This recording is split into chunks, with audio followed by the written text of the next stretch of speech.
எல்லோருக்கும் அன்பான மாலை வணக்கம். எல்லோருக்கும் அன்பான மாலை வணக்கம். இன்றைக்கு தமிழகத்தினுடைய முதலமைச்சர், போற்றுதலுக்குரிய முதலமைச்சரை இன்றைக்கு நேரடியாக சந்தித்தோம். கழகத்தில், தமிழக வெற்றி கழகத்தில் குறிப்பாக மாண்புமிகு முதலமைச்சர் அவர்களே எங்கள் எல்லோரையும் இங்கே மாண்புமிகு அமைச்சர், முன்னாள் அமைச்சர் மரியாதைக்குரிய அண்ணன் எம்.ஆர். விஜயபாஸ்கர், இங்கே முன்னாள் அமைச்சர் மரியாதைக்குரிய நண்பர் கடம்பூர் ராஜ் அவர்கள், மரியாதைக்குரிய அண்ணன் உடுமலை ராதாகிருஷ்ணன், மாவட்ட கழகத்துடைய சார்கள் எல்லோருமாக இன்றைக்கு முதலமைச்சரை நேரடியாக சந்தித்தோம். 2:45 மணிக்கு தொடங்கிய இந்த நிகழ்வு கிட்டத்தட்ட 2 மணி நேரம் மாண்புமிகு முதலமைச்சர் அவர்கள் மிகுந்த அன்போடு, பாசத்தோடு, வாஞ்சையோடு ஒவ்வொருவரையுமாக அழைத்து, ஒவ்வொருவரையும் கைகுலுக்கி, ஒவ்வொருவருக்கும் முன்னாடி அணிவித்து வரவேற்று வாழ்த்துக்களை தெரிவித்து, ஒவ்வொருவரிடம் நலம் விசாரித்து, ஒவ்வொருவரிடமும் அந்த கட்சி துண்டை, இந்த மஃப்ளர் கட்சி துண்டை எங்களுக்கு அந்த அடையாளத்தை அணிவித்து கைகுலுக்கி உறுப்பினர் அட்டைகளை வழங்கி, இவ்வளவு நேரம் எவ்வளோ பணி நிமித்தம் இருந்தாலும் கூட அத்துணை பேருக்கும் அந்த உரிய முக்கியத்துவம் என்பதை காட்டிலும் அன்பை வெளிப்படுத்தியதுல உண்மையுமே அளப்பற்ற மகிழ்ச்சி, மன நிறைவு ஏற்பட்டிருக்கிறது என்பதை மட்டும் இந்த நேரத்தில் தெரிவிச்சுக்கிறோம்.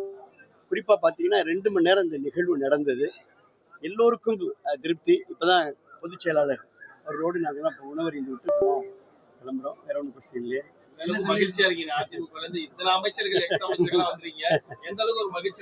இல்ல, அதாவதுங்க, அதிகாரத்தால் நாட்டை ஆள்வது என்பது வேறு, மக்களுடைய அன்பை வெல்வது என்பது வேறு. இன்றைக்கு ஒரு சாமானிய மக்களுடைய அன்பை வென்றிருக்கக்கூடிய, மாற்றத்தின் சக்தியாக திகழ்ந்து கொண்டிருக்கக்கூடிய லீடர்ஷிப் குவாலிட்டி என்று சொல்லக்கூடிய தலைமை பண்பை தாயுள்ளத்தோடு எல்லோரையும் அரவணைக்கிற, ஒவ்வொருவரையும் நேரடியாக ஒவ்வொருத்தரையும் பார்த்து அன்பா வார்த்தைகளை பேசி கைக்குலுக்கி, அவர்களை இன்னும் சொல்ல போனா கட்டி அணைத்து, அப்படியெல்லாம் இந்த நிகழ்வு இன்னைக்கு ரொம்ப ஒரு இனிமையான நிகழ்வாக, மனதிற்கு இதமான நிகழ்வாக இன்றைக்கு அமைந்திருக்கிறது.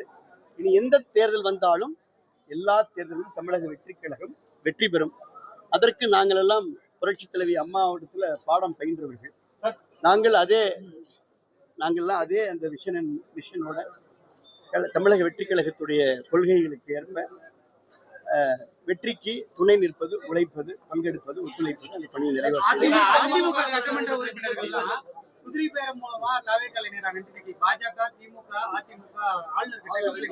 எதிர்கட்சி என்ன செய்யும்? அவங்க ஏற்கனவே சொல்லியிருக்காங்கல்ல, எதிர்கட்சி அரசியல் செய்யாம என்ன செய்வாங்க? அதுதான் அவங்க செய்யறாங்க. நன்றி.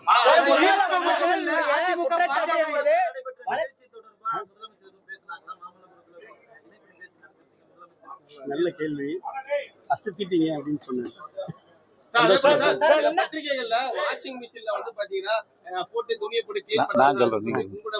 அதாவது நீங்க இன்னைக்கு சொல்றாங்க என்ன, ஏதோ தமிழ்நாட்டுல ஏதோ ஒருத்தர், இந்தியா முழுவதும் என்ன நடந்துட்டு இருக்குது? எத்தனை வாஷிங் மிஷின் எங்கெங்க போயிட்டு இருக்குது? ஏதாவது ஒரு குற்றச்சாட்டு நிரூபிக்கப்பட்டு இருக்குதா? ஆளுங்கட்சியா இருந்தா எதிர்கட்சிகள் மேல கேஸ் போடுறது வழக்கம். அந்த எந்த கேஸ் வந்தாலும் எந்த அரசியல்வாதி சந்திக்க தயாரா இருக்கிறாங்க. அதே வகையில் இன்னைக்கு எல்லாத்தையும் சந்திப்பதற்கு கேஸ் போட்டிருக்கிற எந்த அமைச்சராக இருந்தாலும் சரி தயாராகத்தான் நாங்கள் இருக்கிறோமே ஒழிய நாங்கள ஓடி ஒழிக்கிறவர்கள் இல்லை. இதெல்லாம் கோர்ட்ல இருக்குது. இதெல்லாம் கோர்ட்ல நாங்கள் தைரியமா இருக்கிறோம், வாதாடுறோம். எங்களுடைய அன்பு நண்பர்கள் எல்லாருமே அதுக்கு தயாராக தான் இருக்காங்க. ஆகவே இது அரசியல் காழ்ப்புணர்ச்சி. அரசியல் காழ்ப்புணர்ச்சி அவங்க கூட இருக்க வரைக்கும் நாங்கள் நல்லவங்க. அவங்கள விட்டு நாங்கள் வெளியே வந்துட்டு துரோகிங்க. கிளவிகளை வச்சு உட்கார்ந்துக்கிட்டு ஒரு பேசிட்டு இருக்கிறோம். இதெல்லாம் என்ன நியாயம்? எங்களுக்கு பிடிக்கல, எங்களை வரவேற்கிறதுக்கு ஒரு இயக்கம் இருக்குது, நாங்கள் சேர்றோம். இதுதான் எங்களுடைய நிலைப்பாடு.